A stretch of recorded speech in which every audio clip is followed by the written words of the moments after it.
Waziri Mkuu ametoa indhari kwa watu wenye dhamana. Amemzungumzia mkurugenzi ngazi ya wilaya na amemzungumzia mkuu wa wilaya, lakini pia ukurugenzi, si ukurugenzi tu, kuna ngazi ya elimu pia. Lakini natamani sana kumsikia mchambuzi katika hali ya kawaida. Kuna vitu vingi sana ambavyo ukienda na ukatafiti au kufuatilia unaweza kuvibaini. Nje ya matundu ya vyoo kuna namna nyingine pia inakosekana ambayo ni muhimu, na hasa kwa mabinti ambao wako katika ngazi ya msingi. Si hilo tu, nilichokuwa na kiwaza kingine, inawezekanaje kwamba plani kaja, shule ikajengwa, lakini matundu ya vyoo yakakosekana, na wakati mwingine michango inachangishwa na wafadhili wa hisani wanaombwa na bado hakukamiliki. Katika hali ya kawaida sijui mkuu wa wilaya anaweza asijue idadi ya shule katika wilaya zake, mkurugenzi anaweza asijue pia katika kwenye vijiji na namna nyingine, habari data, kanzi data juu ya yale ambayo yapo. Sijui mchambuzi unatupa tathmini gani katika haya? Tatizo ni viongozi, tatizo ni namna uwajibikaji, tatizo ni nini? Au watu ambao wanapewa dhamana wako tayari kwa hayo? Niseme ni mambo ya kusikitisha kwa namna kubwa. Uwezi ukazungumza chumba cha faragha wakati hakuna tundu la choo. Kwa hiyo kumbe mjadala hata huo wa kuzungumza faragha haupo. Ukweli ni kwamba sheria ziko wazi. Anayetaka kuanzisha shule lazima iwe na choo. Na hatutakiwi kuzungumza matundu, tunatakiwa kuzungumza choo. Sasa kwenye choo ndo unaweza ukawa na faragha hizo tunazozungumza. Lakini ukiona kiongozi anajikita kwenye tundu, maana ameshajitoa kwenye mjadala wa hata faragha kwa kina mama na wengineo. Sasa nadhani tatizo kubwa ni mfumo. Na tunaposema mfumo mara nyingi watu tuna maana gani? Moja, tuna maana ya mambo kama matatu au manne. La kwanza tuna maana ya sheria, muundo wa sheria ukoje. Lakini la pili tuna maana ya taasisi. Tuna maana ya taratibu, tuna maana ya viongozi wanaoamua nani aingie madarakani au nani ahudumu katika serikali au katika mfumo huo, na ahudumuje na kwa maslahi ya nani. Vitu hivyo vikiwepo, tunasema kwamba huo ni mfumo. Manake ni kanuni zisizoonekana ambazo zinaamua hatima ya raia. Kwa hiyo ukiangalia mfumo wa siasa wa nchi yetu, ni dhahiri kinachoongezeka katika hayo niliyosema ni chama tawala. Kimejifungamanisha na mfumo huo wa kidola. Sasa vitu hivyo ukishaviona hivyo, ndivyo vinavyoweza vikaashiria mapana yafuatayo. Baada ya kuwa na sheria, ukawa na katiba, ukawa na vyama vya siasa, ukawa na taasisi za dola ambazo ni bunge, mahakama, tume za chaguzi, polisi na vinginevyo, unakuwa na tamaduni ya kisiasa. Sasa utamaduni wa siasa kwetu hapo kuna maswali mengi. Je, utamaduni wetu ni wa ukimya? Utamaduni wetu ni wa mchaka? Utamaduni wetu ni wa kunyamaza? Utamaduni wetu ni upi? Ushiriki wetu kwa ujumla? Mambo hayo yote yanagusa mfumo. Sasa ili mfumo uwe mzuri lazima ufanye mambo makuu mawili, au lengo la mfumo mzuri. Moja ni kuwajibika, ni kulinda utu wa wananchi, lakini la pili kudhibiti madaraka. Sasa ukiangalia yanayosemwa na waziri mkuu ni kama kofi, ni kama anajipiga kofi upande mmoja na kujipuliza upande wa pili, kwa sababu yeye ndiye mtendaji mkuu. Yani hatukutakiwa kusikia habari hiyo kutoka kwake. Kabisa. Hatukutakiwa hata kidogo, kwa sababu yeye ndiye msimamizi mkuu. Na alivyoeleza muundo wa serikali uko vizuri kabisa, kwamba tuna serikali kuu na serikali za mitaa, ikiwa na maana ya kwenda kwenye tawala za mikoa na serikali za mitaa. Tujiulize, angeanza kumuuliza kwanza waziri wa TAMISEMI, ana ratiba yake ya kutembelea vijiji, maana ndio msingi mkuu wa tawala za mikoa na serikali za mitaa. Ameweka ratiba ya kutembelea vijiji vyote, wilaya zote, mikoa zote, tarafa na kadhalika. Ratiba yake inasemaje? Ifahamu. Sasa bwana Patena, unajua vitu kama hivi vinatokea vipi? Waziri mkuu amekwenda kwenye ziara Tanga, ameitisha mkutano, mwananchi anasimama na kusema hivyo. Yani mpaka waziri mkuu anaenda Tanga na naitisha mkutano, hilo linakuwepo, inaonyesha kabisa kile alichokisema Rais Samia, coordinated government. Hizi miundo miwili haziwasiliani, kwa maana ya kwamba mpaka unafika hapo walitakiwa wamefikia mashimo mpaka anafika hapo. Wanajiandaa kwa hiyo wameshaamini kwamba alichokisema Marehemu Lowassa, sisi tunaamua mambo na hatutekelezi, hatuwajibishani.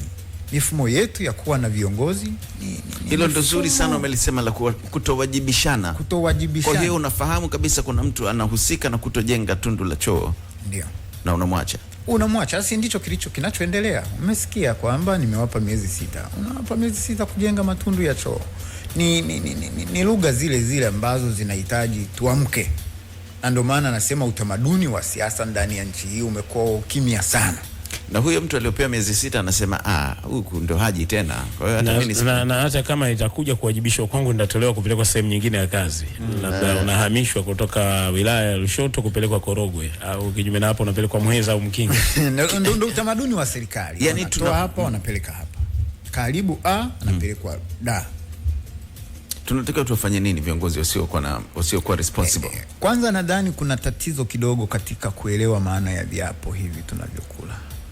Unajua viongozi wale mnapoona pale Ikulu wanaingia viapo vikuu vitatu. Wanaingia kiapo cha utaifa, ikiwa na maana ya kuwa mwaminifu kwa jamhuri. Na kuwa mwaminifu kwa jamhuri unazungumza ardhi, watu wake na miiko yake. Hicho ni kiapo cha kwanza. Cha pili ni cha uwajibikaji, majukumu yao ya kiofisi. Na cha mwisho ni kulinda na kuheshimu katiba ya jamhuri. Sasa ukiviangalia vyote hivyo, ndani ndo kuna haya tunayozungumza. Viongozi wetu wanawajibika vipi? Matumizi ya madaraka yakoje? Kati ya sifa ya mifumo mzuri ziko kama 6. Ya kwanza, lazima kila mtu awe chini ya sheria. Hakuna aliyoko juu ya sheria. Maana yake ni nini? Kwamba sheria zote, hakuna yoyote ambaye anaweza moja akawa na matumizi mabaya ya madaraka. Na kila mmoja anahukumiwa kwa sheria hiyo. Hiyo namba 1. Lakini namba 2, lazima uchaguzi uwe huru na haki. Uwe huru na haki. Watu waweke viongozi kwa misingi inayofaa. Misingi ambayo kwa namna moja au nyingine mnasema naam, huyu ni kiongozi. Kama alivyokuwa anasema Mwalimu Nyerere kwamba kimwangalia kiko nasema huyu ni kiongozi. Kwa hiyo kwa aiba yake mwenyewe.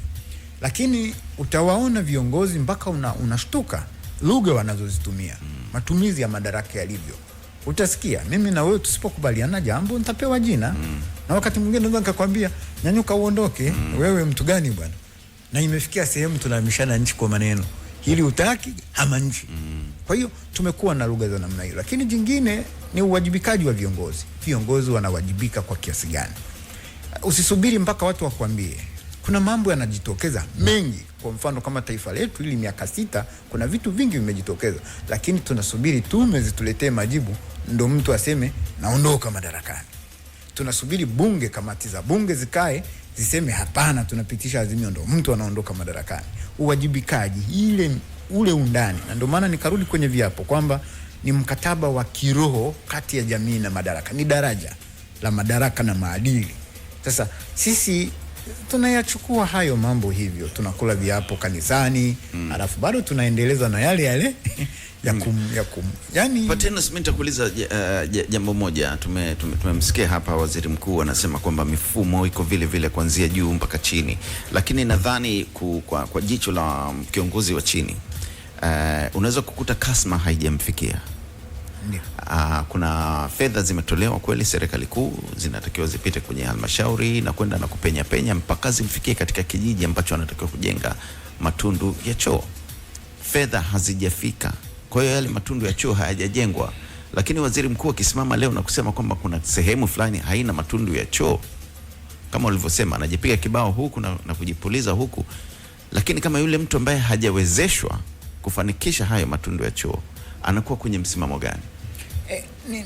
Ni kile. Unajua tumesha kuwa watu wa kusema tu, hatutekelezi. Tatizo liko hapo kwenye utekelezaji.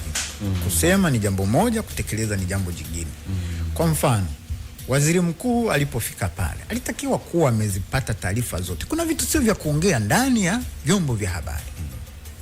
Miaka 60 ya uhuru tunazungumza matundu, sio choo. Sijui kama mtu naelewa lugha hiyo. Sababu choo kuna ziada nje matundu. Kusema choo kuna ziada ya vitu.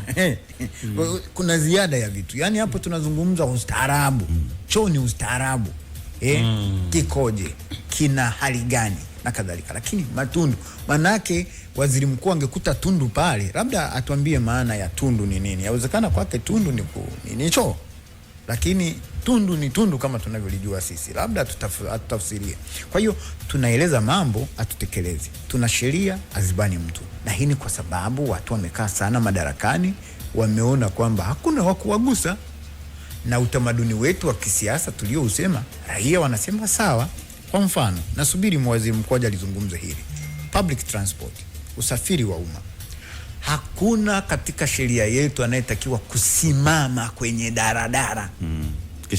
Kisheria hayupo. Lakini tutasimama na wakuu, hakuna anayezungumza hilo. Ukisema hivi watu wanagoma. Watu wanagoma kuweka magari barabarani kwa sababu wale makonda na dereva wanalipwa kutokana na watu wanaosimama. Kwa hiyo lazima wasimamishe tu, yani hawasweke mnavyostahili. Hakuna sheria, hakuna anayefuatilia sheria, hakuna anayeheshimu sheria. Kila mtu anaenda na lugha yake. Unamaanisha kwamba wanatakiwa wawe level city? Level city. Na kitu ambacho Zanzibar ndio kinafanyika. Ndivyo ilivyosajiliwa gari hilo. Gari hilo limesajiliwa. Kama idadi inaandikwa kabisa. Lakini magari ya mjini unaruhusiwa kusimama. Wana kanuni ndogo. Sheria haijasema wala kanuni ndogo kwamba watu wanaruhusiwa kusimama kwenye magari. Yamesajiliwa kulingana na level city. Sasa ninachotaka kusema kwamba utamaduni wetu, hata raia gari limeshona mpaka hana pa kusimama, anasimama. Mwingine anaanza kumwambia raia, wewe sogea huko bwana, tupendane. Tumeliharibu taifa hili kwa misingi ya kusema hivi, tufanyane utu bwana. Mtu anakuambia hivyo, nifanyie utu bwana, ili tuvunje sheria. Utu unakengeusha mambo. Ili tuvunje sheria. Kwa binadamu bwana, kwa kiongozi bwana, ndugu yangu bwana, mpitishe tu. Jamani, kumeshajaa, mpitishe tu. Hatujajifunza kutokana na MV Bukoba, tumeendelea mpaka leo.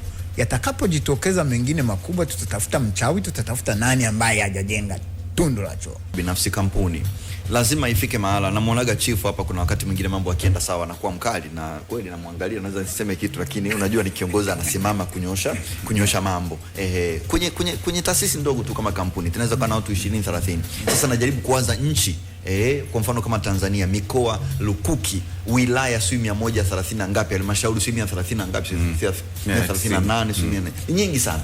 Hivi umeongelea swala la kuwajibishana.